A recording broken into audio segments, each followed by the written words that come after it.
brought to you by Palvi Agrico. आता शेतीसाठी जे काही लागणार ते घरपोच मिळणार, तेही मोबाईलच्या एका क्लिकवर.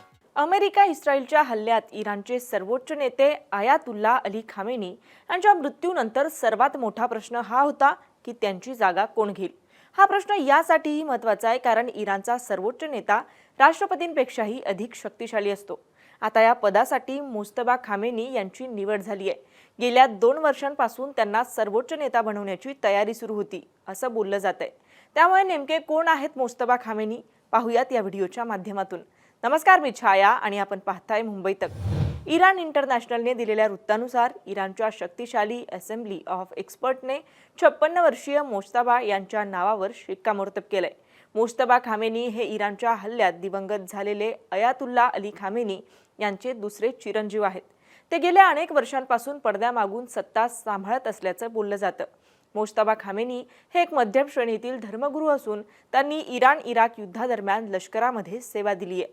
रिव्होल्युशनरी गार्डशी त्यांचे अत्यंत घनिष्ठ संबंध असून लष्करी आणि आर्थिक क्षेत्रात त्यांचा मोठा प्रभाव आहे. अनेक विश्लेषकांच्या मते मुस्तफा हेच इराणच्या सत्तेचे खरे सूत्रधार आहेत. आयतुल्ला अली खामेनी यांनी मुस्तफा खामेनी यांना 2024 मध्ये उत्तराधिकारी बनवलं होतं. खामेनी यांनी आजारपणामुळे हा निर्णय घेतला होता, मात्र याची अधिकृत पुष्टी झाली नव्हती. अहवालानुसार इराणच्या एक्सपर्ट असेंब्लीने 26 सप्टेंबर 2024 रोजीच नवीन सर्वोच्च नेत्याची निवड केली होती. खामेनी यांनी असेंब्लीच्या 60 सदस्यांना बोलावून गोपनीय पद्धतीने उत्तराधिकारी निवडण्याचा निर्णय घ्यायला सांगितलं होतं. खामेनी यांच्या मृत्यूनंतर आता मुस्तफा सार्वजनिकरित्या सर्वोच्च नेत्याचे दावेदार म्हणून समोर आले आहेत. मुस्तफा त्यांच्या वडिलांप्रमाणेच इस्लामिक प्रकरणांचे जाणकार आहेत. ते पहिल्यांदा 2009 मध्ये जगाच्या नजरेत आले. त्यांनी इराणमध्ये सुरू असलेल्या निदर्शनांना कठोरपणे चिरडलं होतं, ज्यात अनेक लोक मारली गेली. त्यावेळी अध्यक्षीय निवडणुकीत कट्टरपंथी नेते महमूद अहमदीनेजाद यांनी सुधारणावादी नेते मीर होसेन मौसवी यांच्यावर विजय मिळवला होता. सुधारणावादी नेत्यांनी दावा केला की निवडणुकीत मोठ्या प्रमाणावर गैरव्यवहार झाला. त्यानंतर लाखो लोक रस्त्यावर उतरले होते. याला इराणी ग्रीन मूव्हमेंट असं नाव देण्यात आलं. हे आंदोलन 2 वर्ष चाललं, परंतु इराणी सरकारने बळाचा वापर करून ते दडपलं होतं. यामध्ये मुस्तफा खामेनी यांचा हात होता असंही म्हटलं जातं. मुस्तफा सरकारमध्ये कोणत्याही पदावर नसतानाही महत्त्वाच्या निर्णयांमध्ये त्यांचा सहभाग सातत्याने वाढताना दिसला.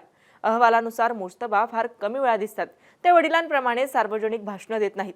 असं म्हटलं जातं की इराणच्या गुप्तचर आणि इतर सरकारी एजन्सीमध्ये मुस्तफाचे लोक आहेत. इराणमध्ये इब्राहिम ईसी राष्ट्रपती झाल्यानंतर मुस्तफाचे महत्त्व खूप वाढले. मुस्तफाला रईसीचे उत्तराधिकारी म्हणजेच इराणच्या राष्ट्रपती पदासाठी तयार केलं जात होतं, परंतु रईसीच्या मृत्यूनंतर यात बदल झाला. मुस्तफा खामेनी यांची सर्वोच्च नेतेपदी निवड ही इराणच्या राजकारणातील एक संवेदनशील वळण मानलं जात आहे. इराणच्या सर्वोच्च नेत्याला रहबर असं म्हटलं जातं. रहबरचा अर्थ मार्गदर्शक किंवा दिशा दाखवणारा असा होतो. 88 धर्मगुरूंनी बनलेली असेंब्ली रहबरची म्हणजे सर्वोच्च नेत्याची निवड करते. असं म्हटलं जातंय की इराणच्या इस्लामिक रिव्होल्युशनरी गार्ड कॉर्प्सने मुस्तफा यांच्या निवडीसाठी धार्मिक नेत्यांच्या गटावर प्रचंड दबाव टाकला होता. इराणच्या व्यवस्थेत सर्वोच्च नेत्याकडे अंतिम अधिकार असतात. ते देशाच्या सशस्त्र दलांचे आणि रिव्होल्युशनरी गार्डचे सरसेनापती म्हणजेच कमांडर इन चीफ असतात.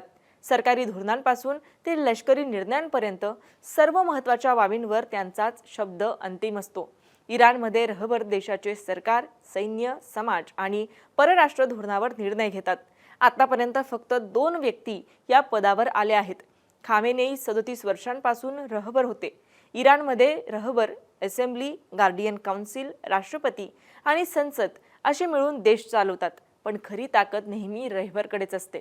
पश्चिम आशियात सध्या सुरू असलेल्या या भीषण युद्धाच्या पार्श्वभूमीवर मुस्तफा खामेनी आता इराणची धुरा कशी सांभाळतात आणि इस्रायल अमेरिकेला कसे प्रत्युत्तर देतात याकडे संपूर्ण जगाचं लक्ष लागलंय.